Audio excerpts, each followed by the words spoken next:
E aí galerinha, tudo bom com vocês, gente? Sejam bem-vindos aqui ao Nani Curiosidade, meus amigos. E hoje, dando prosseguimento ao nosso mês LGBT, gente, falando sobre curiosidades, fatos históricos.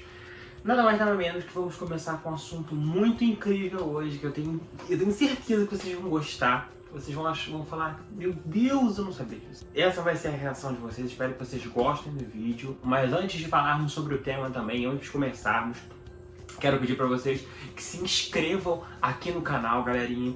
Se inscrevam, deixem seu like, compartilhem, comentem, apertem o sininho para vocês receberem as notificações. Estamos tentando colocar mais ou menos uma frequência de pelo menos 2 vídeos na semana. Estamos testando isso ainda, né?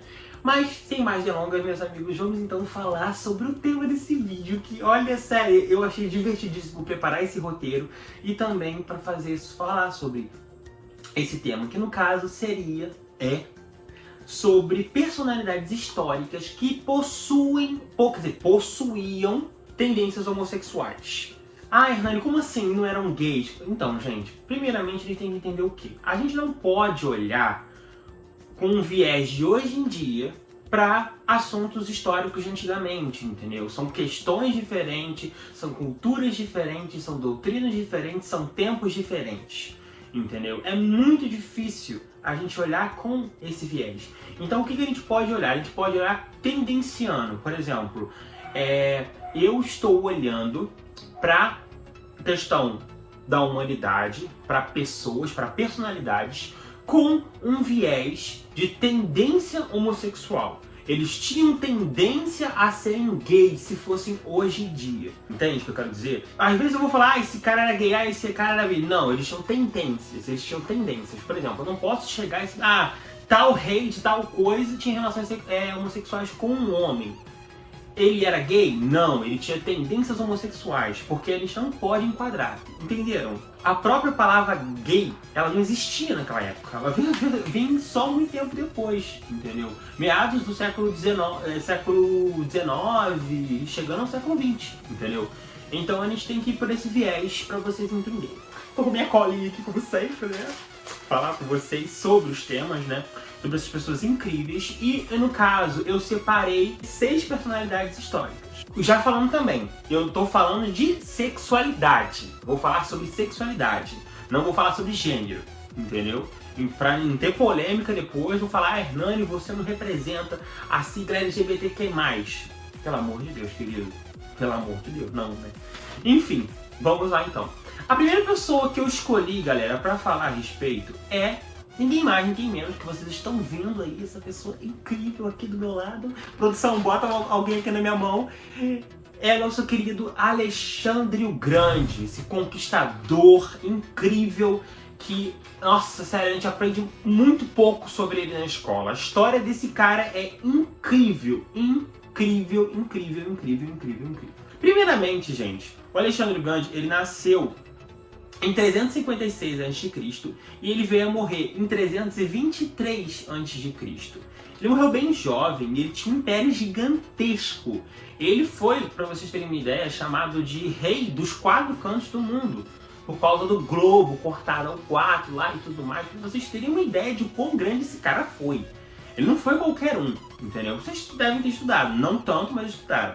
Então, por que esse cara tá aqui? Gente, primeiramente, acredita-se que Alexandre o Grande, ele possuía tendências homossexuais. Ele possuía tendências bissexuais, para falar a verdade.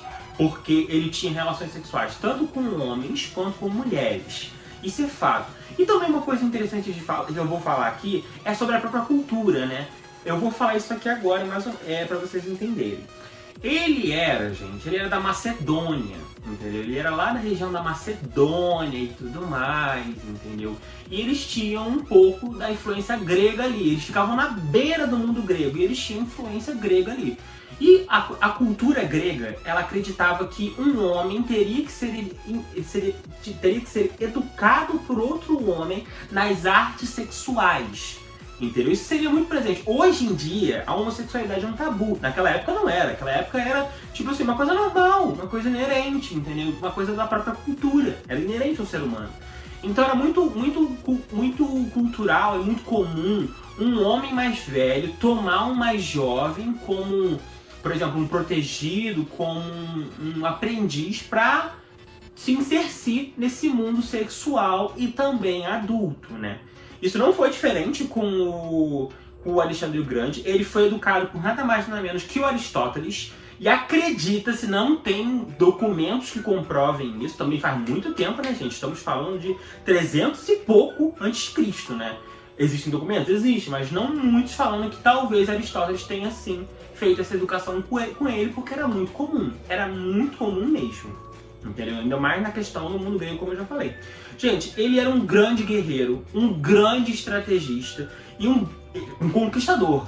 As pessoas que estudaram ele na escola, cara, ele literalmente foi chamado de rei da Ásia, imperador da Ásia, entendeu? Ele era muito poderoso, ele acabou com o Império Persa, pra vocês terem uma ideia. Ele não descansou enquanto não acabou com o Império Persa, não engoliu o Império Persa inteiro. Esse cara era danado, ele era muito danado. E ele era famoso, gente, por fazer o quê? Ele tinha um bom exército, muito bem treinado, entendeu? Só que o problema é que era um exército, vamos dizer assim, comparado aos caras que ele enfrentou, era um exército pequeno. E ele era mestre em fazer esses exércitos pequenos derrotarem esses exércitos gigantescos. Existe até um episódio que os historiadores dizem que ele derrotou com o exército dele mais de 20 mil persas. Pra vocês terem uma ideia da situação do cara. O cara era tenso.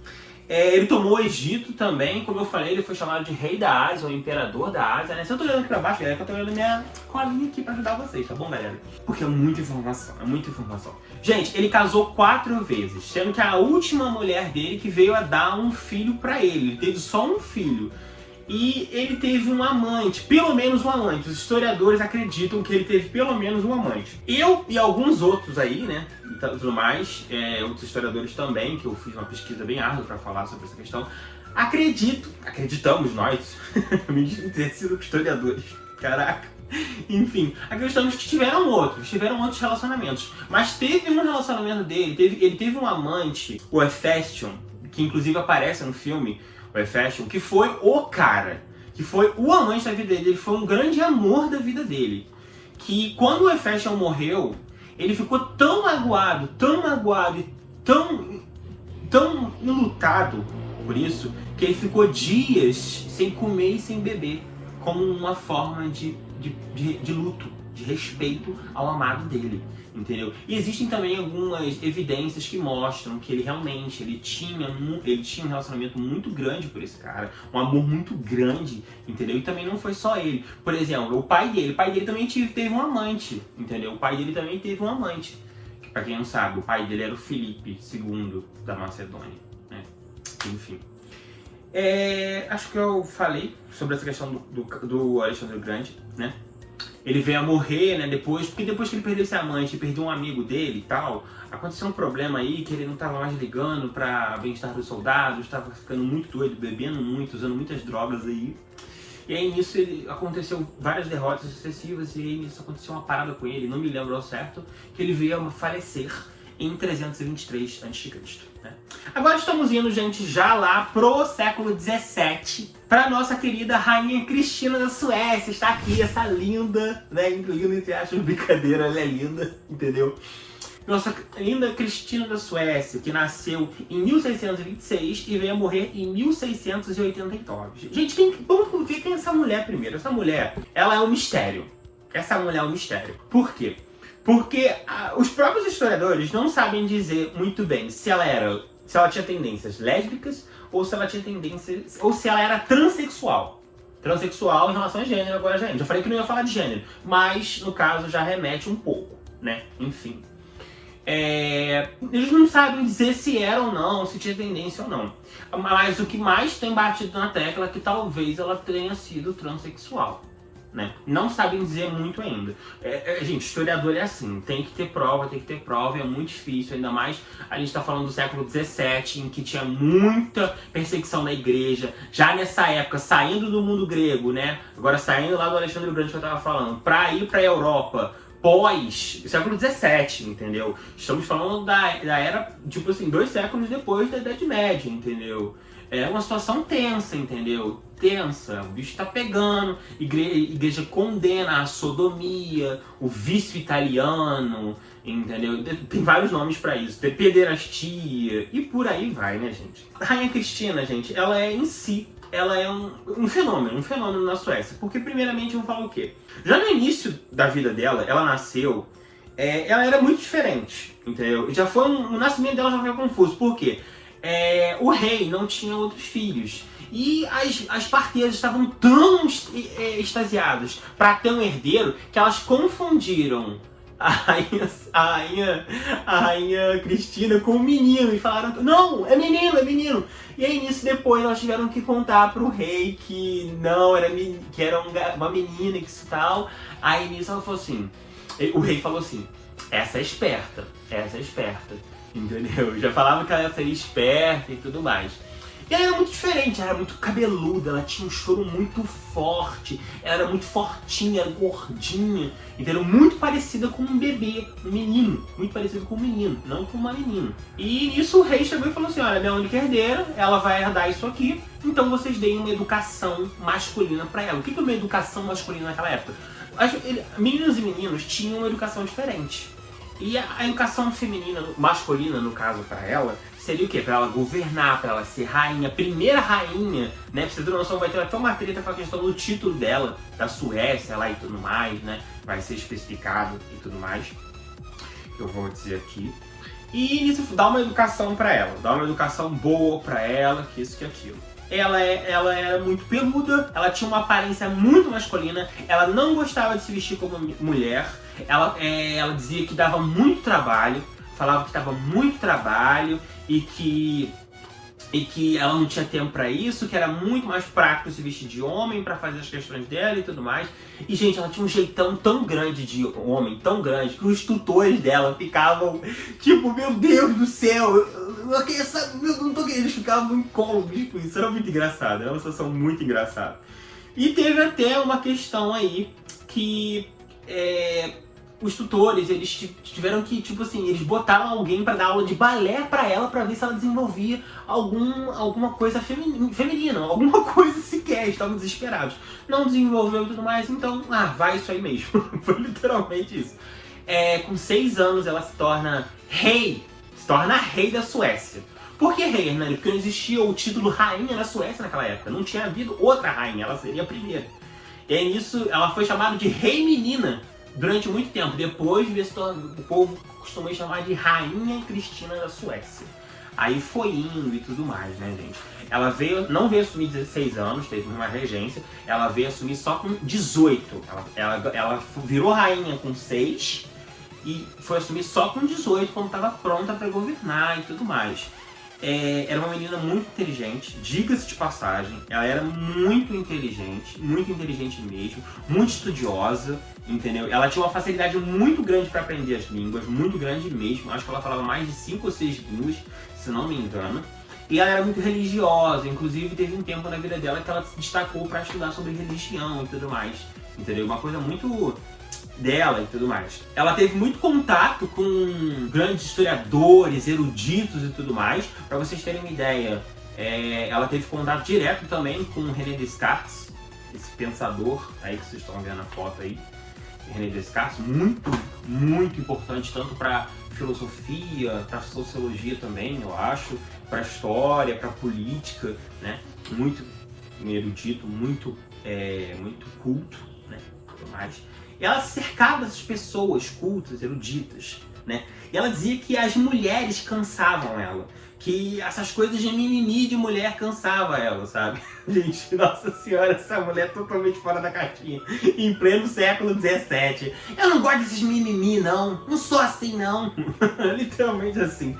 Era muito intenso. Ela disse que ela tinha pavor, qualquer coisa que tivesse a ver com as questões de mulher, né? Uma pena. Ela também faz o que ela quer da vida dela. É rainha também, dona da própria vida. Ela nunca se casou, nunca teve filhos.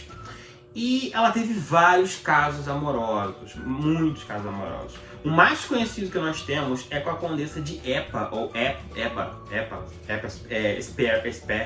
Sperry, não sei dizer muito bem como é que é. E ela era totalmente o contrário da Cristina. Era feminina, era bonita. A própria Cristina chamava ela de Abela, entendeu? Era encantadora, totalmente virada para as artes femininas daquela época. Uma outra coisa. Era uma outra coisa, gente. E, vocês têm noção, elas dormiam juntos na mesma cama. E a Cristina apresentava ela como, essa aqui é minha companheira. Ou como minha companheira de cama, pra vocês terem uma ideia, gente. É tenso. Olha que quebra de padrões em pleno século XVII, né? Muito, muito. Só uma curiosidadezinha. A amante dela veio a casar depois com um homem. E ela pagou o casamento da amante, pra vocês terem uma ideia, essa amantezinha dela. Ela também nunca casou, né? Essa namoradinha dela.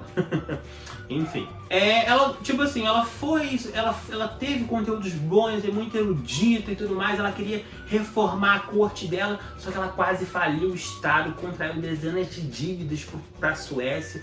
O bicho quase pegou pro lado dela, então ela abdicou em favor do primo dela. E o que aconteceu? Quando ela abdicou em favor do primo dela, ele pediu ela em casamento. Dizem que ela deu uma gargalhada muito grande e literalmente deixou ele pra ela, nem respondeu ele.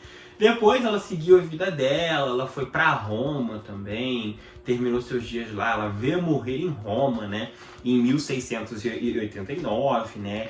E tudo mais. Gente, mas muito interessante. Essa figura é muito interessante. Ela morreu 5 anos depois que ela abdicou. Uma figura muito incrível. Eu queria saber mais da história dela. Inclusive, eu quero pesquisar mais. Eu faço um vídeo só dela. A mulher tem muita coisa pra falar. Muito interessante, né? Vamos agora, gente, ao Felipe I, Duque de Orleans. Esse que, olha, eu acho que muita gente conhece esse. Esse é meu preferido. Obrigado, amigo. Você é um amigo. Ele nasceu em 1640 e morreu em 1701 de derrame na França.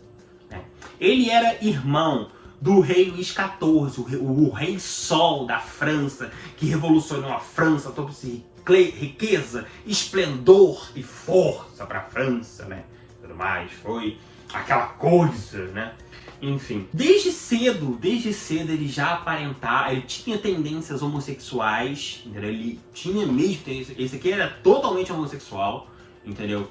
Eu vou explicar aqui pra vocês. Ele se vestia de uma forma muito extravagante, de uma forma, muito efeminada, vocês não tinham ideia. E ele foi vital para os planos do Luís XIV de elevar a França a um patamar de poder, riqueza, opulência, esplendor. Ele que criou as novas etiquetas para a corte francesa, os novos protocolos e dentre outras coisas, entendeu? Ele, inclusive, é acreditado a ele a responsabilidade por ter inserido na corte francesa o uso das perucas, do salto alto, também de muita maquiagem e tudo mais, né? Desde criança, como eu já falei, ele tinha tendências, ele tinha muitas tendências homossexuais. A própria mãe dele chamava ele de minha menininha. E alguns historiadores dizem que ela queria ter uma menina. Realmente, ela queria, achava que o Felipe I ia ser uma menina durante a gravidez. Não foi. E é isso, ela mesma dava muitos vestidos pro Felipe. Ela maquiava ele, ela influenciava ele a ser como que ele era. Entendeu? A ser como é que ele era. E ela amava demais ele. Desde o início ele foi educado para ficar à sombra do irmão. Ele foi criado para comandar o irmão. Gente, esse é o meu personagem gay da história predileto. Então eu sei muita coisa sobre ele. Eu falo com muito maior propriedade sobre ele do que com os outros. Inclusive, era um sonho meu, quando eu era há uns 2 anos atrás, fazer uma biografia dele. Mas só que é aquilo lá, né? Falta força, falta dinheiro, falta tudo. Quem sabe, né? Alguém me patrocina aí que eu faço. Mas enfim, gente. Ele, como eu posso dizer também, que, por exemplo, uma coisa muito interessante que vocês podem perceber, que vocês perceberam também do Alexandre o Grande, é que mesmo com tendências, o pessoal fala assim, é gay, é frescurinha, é isso, é aquilo. Gente, isso é preconceito, pelo amor de Deus. Alexandre o Grande foi um dos maiores conquistadores do mundo. E o Felipe I, ele foi um general muito foda. Ele foi um general, gente, muito estrategista, muito corajoso, muito ousado, entendeu? Ele ganhou centenas de campanhas pro irmão dele. Sério, ele era muito bom. Ele era muito bom em batalha, como estrategista, como general, entendeu? Ele era muito, muito bom mesmo. Vocês não têm ideia. Ele era muito bom estrategista, muito bom mesmo. Como eu já falei, ele sempre foi educado para ser leal ao irmão e para nunca almejar o trono. Entendeu? Nunca almejar o trono. Tanto que, acho que com 19 anos, o Luís XIV, ele baixou de febre tifoide. E nisso acharam que ele ia morrer. E, tipo, algumas pessoas já estavam, vamos preparar o Felipe pra ser rei. Não, ele ficou incólume do lado do irmão o tempo todo, porque ele não queria o trono, ele ficou muito preocupado, ele queria que o irmão melhorasse, entendeu? Se fosse dos reis aí, eu já teria até matado o próprio irmão, né? Tipo assim, ele era muito corajoso, ele era muito audacioso, ele era muito ousado, entendeu? Muito ousado, bravo em batalha, e isso fez ele um grande general. Nossa, ele tinha muita competência pra fazer as coisas que ele fazia. E fazia muito bem mesmo. Gente, ele era gay, ele era assumidamente homossexual, ele se vestia, ele era efeminado, como eu já falei, entendeu? Ele era cheio de roupas mais detalhadas e mais caras do que as esposas dele. Sim, ele casou duas vezes, uma com, acho que foi com a Henriqueta da Inglaterra, e a outra foi com uma princesa do Palatinado, se não me engano. Uma princesa do Palatinado lá. Será a mulher dele. E ele fundou a Casa de Orleans. Pra quem não sabe, a Casa de Orleans, então, por exemplo, é Orleans e Bragança, entendeu? Que é a família real, família imperial brasileira, entendeu? Ele, inclusive, é acreditado a ele o título de avô da Europa. Porque, tipo assim, ele era gay. Pô, ele era gay, mas como é assim? Ele tinha um papel de Estado a cumprir, galera.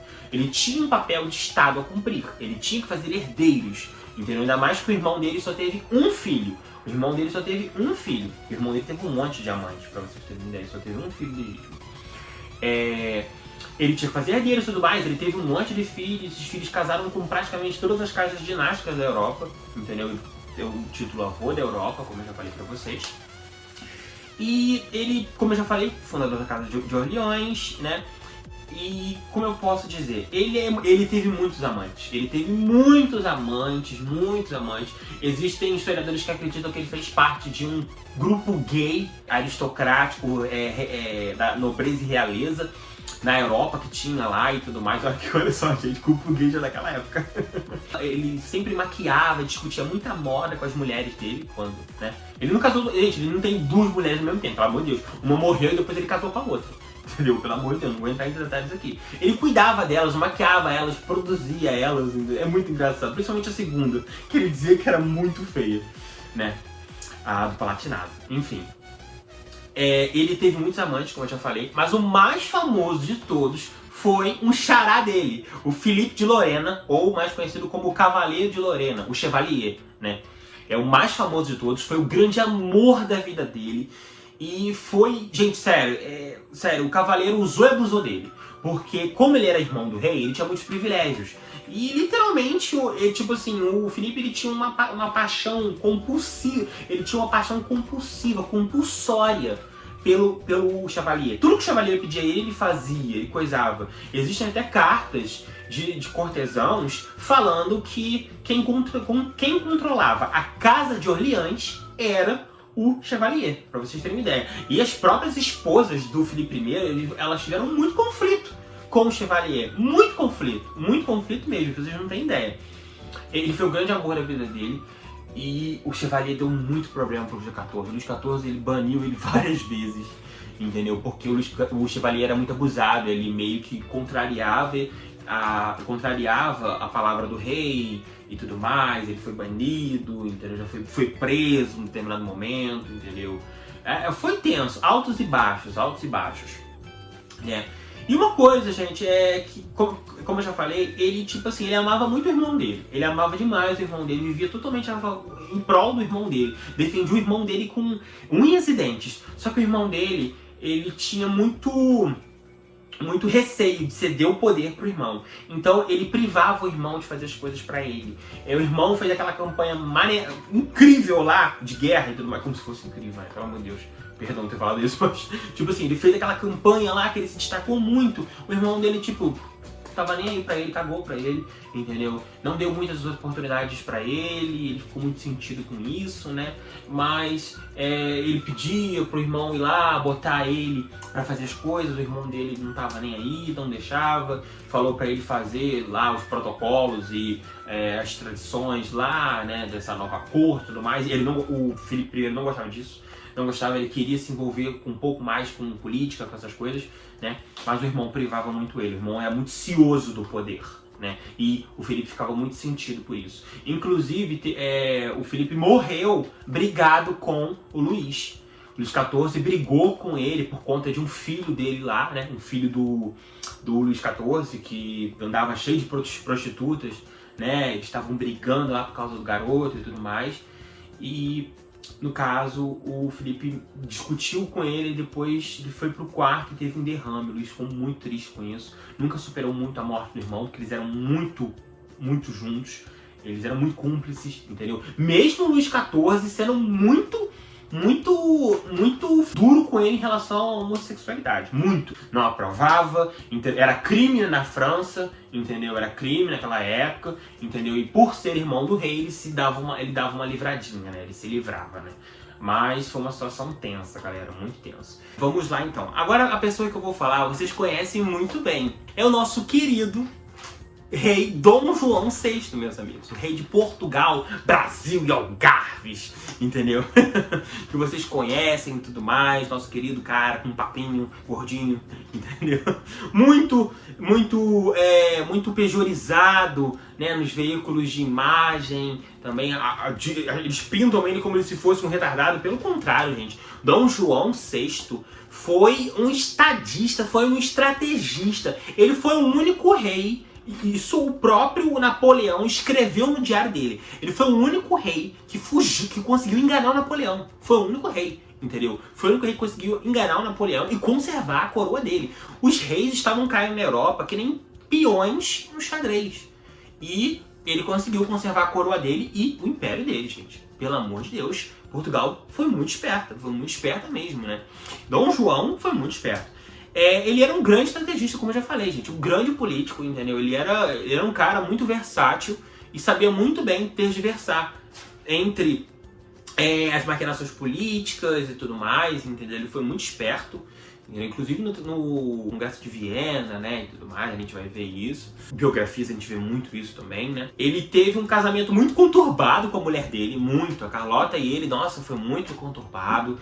Eles se casaram, ela tinha 14 anos, ele tinha 18, 20 e poucos, eu não sei direito. Foi uma situação muito tensa, muito desgastante o casamento deles. Eles se odiavam. E aí você fala, Hernani, Dom João tá aqui. Sim, gente, acredita-se, alguns historiadores acreditam que ele era bissexual. Por quê?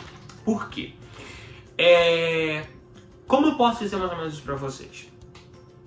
Ele tinha uma pessoa que trabalhava pra ele, que era um preferidinho dele, era um preferido dele.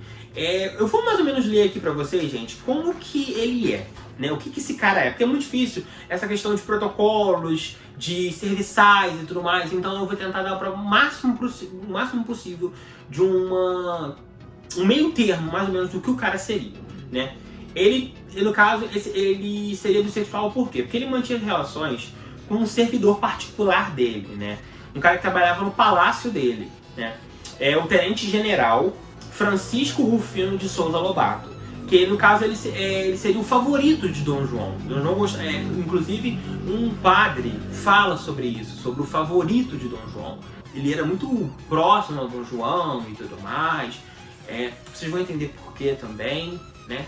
Ele, no caso, ele tinha os títulos de quê? Como eu já falei, ele era um servidor particular, né? Ele tinha os títulos de quê? Guarda-roupa, porteiro da Real Câmara, ele era manteiro, tesoureiro do bolsinho, guarda-joias e tapeçarias. Ou seja, ele era mais ou menos um camareiro, assim, um pouco mais alto.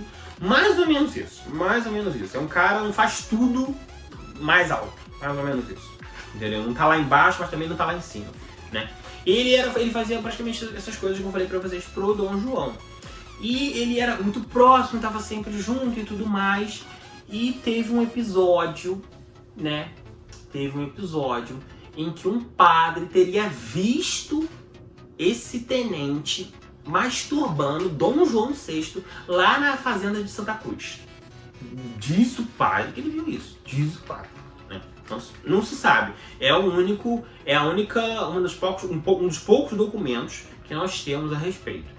Né? Mas eu acredito que se alguns historiadores se debruçassem muito mais sobre o Dom João, possivelmente poderia achar. Possivelmente, né? Não sei dizer sim. Sei não. Vamos ver. Poderia. Vamos lá. Né? Enfim. Esse padre viu, né? Esse padre ele foi inclusive mandado para Angola depois, né? Acredita-se que realmente o Dom João descobriu o que ele viu e tenha mandado ele para Angola. Realmente esse padre foi mandado para Angola, o que confirmaria ainda mais essa história. E depois, esse tenente, ele recebeu um baronato como barão da Vila da Nova Rainha. E depois, esse baronato se tornou um viscondado. Visconde de Vila da Nova Rainha, né? Isso reafirma muito mais o fato, entendeu? Porque, pô, ele mandou o padre, deu um título de nobreza pro cara, entendeu? Ah, mas Hernani, quem deu foi a Rainha Carlota. Tá, mas só que a Rainha Carlota era esposa de Dom João. Dom João que mandava, entendeu? Mas, tanto que a Carlota foi ser presa depois por conta dele. Mantenha ela na quinta do Ramalhão. Ela ficou lá, por comando dele. Entendeu? Então pode ser que ele falou, vai lá, Carlota, vai lá, tu é rainha, tem que dar pra ele. Eu tenho que dar esse título pra ele. Eu acredito que possa ser isso sim. Pode ser, gente, mas essa é a nossa única afirmação, né? Que é únicas pistas que nós temos, né? Se tivessem mais casos, eu acreditaria, né? Então, no caso, eu diria que são as tendências bissexuais que Dom João, no caso, teria, né? Não se sabe muito bem. Mas pode ser que sim, pode ser que não. Entendeu? Bissexual, tendência bissexual, porque ele também teve muitas amantes. Inclusive, ele teve uma filha bastarda. Agora nós vamos passar, gente, para nossa querida Anne Lister, ou Anne Lister. Ela nasceu em 1721 e veio a morrer em 1840. Ela era uma latifundiária, alpinista e viajante britânica. Ela era muito rica, diga-se de passagem, ela era muito rica. Ela vinha de uma família rica. Ela é conhecida pelo livro e pelo filme, numa tradução livre, O Diário Secreto de Senhorita Anne Lister, ou da Senhorita Anne Lister, depende. É uma tradução livre.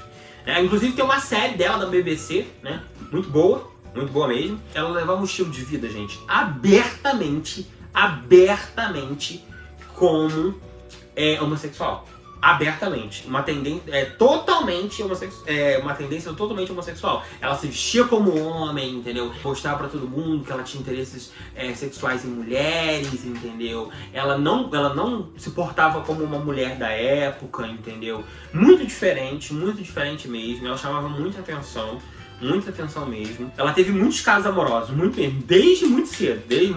Inclusive, ela manteve diários a vida toda. E esse livro, esse filme que eu falei aqui pra vocês, ele se baseou nesses diários. A série também se baseou nos diários. Esses diários, ela fala abertamente das experiências que ela teve, até experiências sexuais com essas garotas e tudo mais. E o grande amor da vida dela foi a Anne Walker. Ela casou com essa mulher, ilegalmente ela casou com essa mulher, porque naquela época não tinha isso. Se hoje tem polêmica pra casar com mulher, imagine naquela época. Ela casou, mas ela era muito rica, né? E ela, tipo assim, sou rica, eu compro minha felicidade. Literalmente isso. Ela era muito rica, então, tipo assim, como muita coisa dependia do dinheiro dela, né, e tudo mais, né? Não vou dar pitaco não, né? Ela é rica, né? Literalmente isso. Ela casou ilegalmente com essa mulher, gente. Tô falando sério, ela casou ilegalmente com ela. Ela morava numa zona rural. Ela morava numa zona rural, lá em Halifax. E ela cuidava de um salão que um tio dela deixou pra ela, né? Ela morreu, deixou esse salão pra ela. Ela era a vida dela, esse salão, ela cuidou muito desse salão. E ela sofria muitos assédios sexuais e preconceito nessa comunidade rural por ser assumidamente homossexual. Sério, ela sofreu muito. Existem cartas dela e também no diário, ela falando sobre isso, entendeu? Inclusive, o pessoal lá chamava ela de Gentleman Jack, que significa Cavaleiro Jack, né? Cavaleiro Jack, né? E uma amante dela chamava ela de Fred Fred. Chamava ela de Fred. Muito engraçado. Muito interessante a vida dessa mulher. Muito interessante mesmo. Ela era muito rica, latifundiária, entendeu? Grande proprietária de terras, né? Pra vocês terem uma ideia. Era uma coisa muito interessante. Ela sofreu... Como eu já falei, ela possuía muitos assédios, mas ela viveu... Ela morreu com 49 anos, viveu bem, entendeu? Ela morreu de febre enquanto ela estava viajando com a mulher dela, entendeu? Ela estava viajando, né, com a esposa dela e ela acabou morrendo. É muito triste até que a mulher dela mandou embalsamá-la, né, e tudo mais. Uma mulher incrível. Vejam as coisas que tem disponível dela, tem um monte de coisa, só vocês caçarem, sabe? Muito interessante essa Ana Lister. E agora nós vamos ao nosso último, que eu acho que vocês conhecem esse cara por causa de um filme famoso que tem aí. Não vou citá-lo porque eu tenho medo de questões de direitos autorais, né? O YouTube tá arrancando a gente fora. O Alan Turing, gente. O Alan Turing, o pai da computação. Esse cara que, olha, meu Deus. Esse cara, muito interessante falar sobre a vida dele, muito mesmo. Esse cara, gente, ele desde o início da vida dele, ele foi uma pessoa, olha, incrível, mas com muitos problemas, tadinho. Muitos problemas mesmo, muito. Ele era muito introvertido quando ele era criança, muito introvertido, ele não fazia muitas amizades, ele não teve muita amizade quando era criança, ele sofreu muito bullying, ele sofreu muito bullying, muito mesmo. Então ele era muito introvertido, ele tinha dificuldade pra fazer amizade com as crianças, muito. Ele teve um amigo só, amigo mesmo na vida dele. E desde criança ele tinha muita aptidão pra matemática, mas muita mesmo, muita aptidão pra matemática, muita. E ele teve um primeiro amor na vida, desde criança ele foi percebendo que ele, tipo assim, ele não gostava de meninas. Ele gostava de meninos. Sério, é muito bonito a gente ver ele, tipo assim, por meio de uma carta que ele escreveu pra um garoto que ele gostava, pra um único amigo dele, que ele meio, ele é meu amigo, mas eu sinto algo a mais por ele. Então ele resolveu escrever uma carta pra esse amigo dele. E nisso, quando ele foi entregar na escola, eles tinham pra mesma escola, ele chegou e disseram pra ele que o garoto tinha morrido. O garoto tinha morrido de uma pneumonia lá, específica. Sério, muito triste. O garoto já ficou traumatizado, se fechou mais ainda, muito difícil de manter relação, entendeu? Eu não sei bem se ele conseguiu manter relações posteriormente. Eu acredito que sim, acredito que ele tenha sim, entendeu? Inclusive o filme mostra que ele mantém, né? Ele mantém, de certa forma. Mas vocês vão ver como que a morte desse garoto, esse primeiro amor dele, vai influenciar na vida dele. Vocês vão ver isso. Como eu já falei, ele foi conhecido como o pai da computação, porque ele era muito bom em matemática, muito bom mesmo. E como eu já falei, gente, ele nasceu em 1912. Né? 1912, aí até a vida adulta dele, a Segunda Guerra Mundial já estava aí. E nisso, os britânicos estavam tentando decodificar uma máquina lá dos alemães, chamada Enigma, que mandava as mensagens e códigos de guerra, tudo criptografado. E eles estavam tentando ao máximo decodificar. Só que era muito difícil, muito difícil. Eles precisavam dos melhores matemáticos para conseguir isso. E ele foi chamado junto com uma leva de pessoas lá, né, para poder decodificar essa questão. Não sabia se ia conseguir, né? Porque, uma curiosidade, o Enigma, ele mudava a criptografia dele a cada 24 horas. Então quando ele descobriu a mensagem já era tarde demais, entendeu? Ele mudava toda hora, então era quase impossível. Só que ele teve a ideia, o Alan Turing, ele teve a ideia de que ele viu que se as pessoas continuassem, eles nunca acabariam a guerra. Porque seria muito difícil para eles conseguir decodificar. Então ele teve a ideia de criar uma máquina que fizesse isso por eles. Que criasse um algoritmo baseado em códigos binários. Por isso a ideia do computador como pai da computação. Criasse uma máquina com base nos códigos binários para conseguir fazer um algoritmo que conseguisse decodificar o Enigma, né? Foi muito difícil isso. Muito difícil. Primeiro ele teve que fazer um projeto para ver se conseguiria que isso desse certo. Depois que ele terminou o projeto, ele apresentou isso pro superior dele. Só que, olha só, pasmem, sabe quanto que custava para fazer essa máquina? 100 mil libras. 100 mil libras. Eles estavam em guerra. Então ele falou, não, você está maluco? Você está maluco? Aí ele falou, não vou fazer isso, você está ficando doido.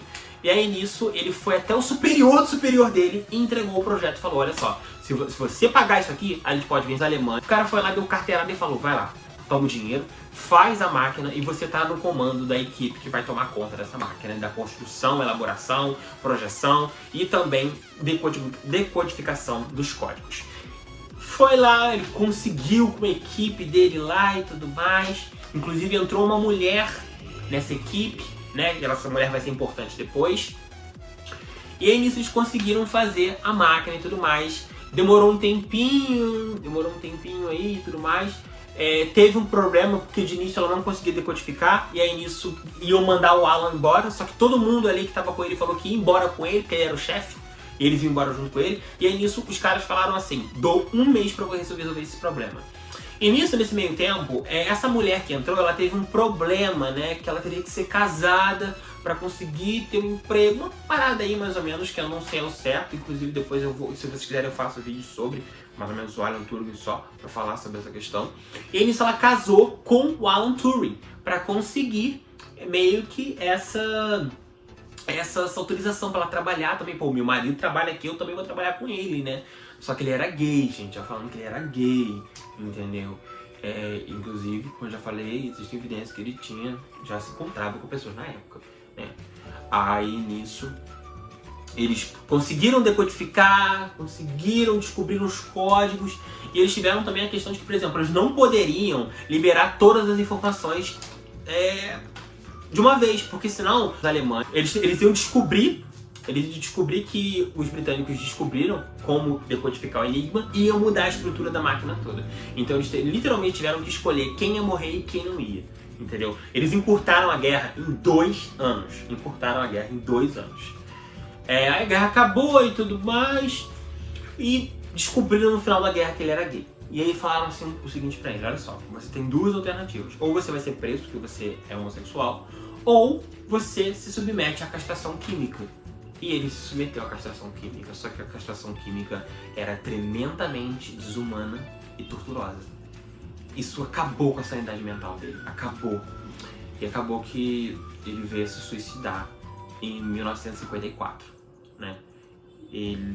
É muito triste isso, muito triste. Há pouco tempo, 2013, que ele foi ser reconhecido e tudo mais, entendeu? Muito triste isso, sabe? Uma pessoa com conhecimento dele ser morta só por ser o que ele era. É muito triste isso, gente. Fica essa reflexão aí também sobre essas personalidades, né, meus amigos? É muito triste. E eu espero que vocês tenham gostado do vídeo, tenham gostado dessas personalidades. Deixem aqui o like de vocês, compartilhem, comentem, entendeu? Se inscrevam aqui no canal. Ativem o sininho, vou trazer mais vídeos sobre a temática aqui pra vocês durante esse mês, né, junho, LGBT. E é isso, meus amigos. Espero que vocês tenham gostado. Tenham todos uma boa noite, uma boa tarde, um bom dia. E é isso, galerinha. Muito obrigado. Valeu. E é isso.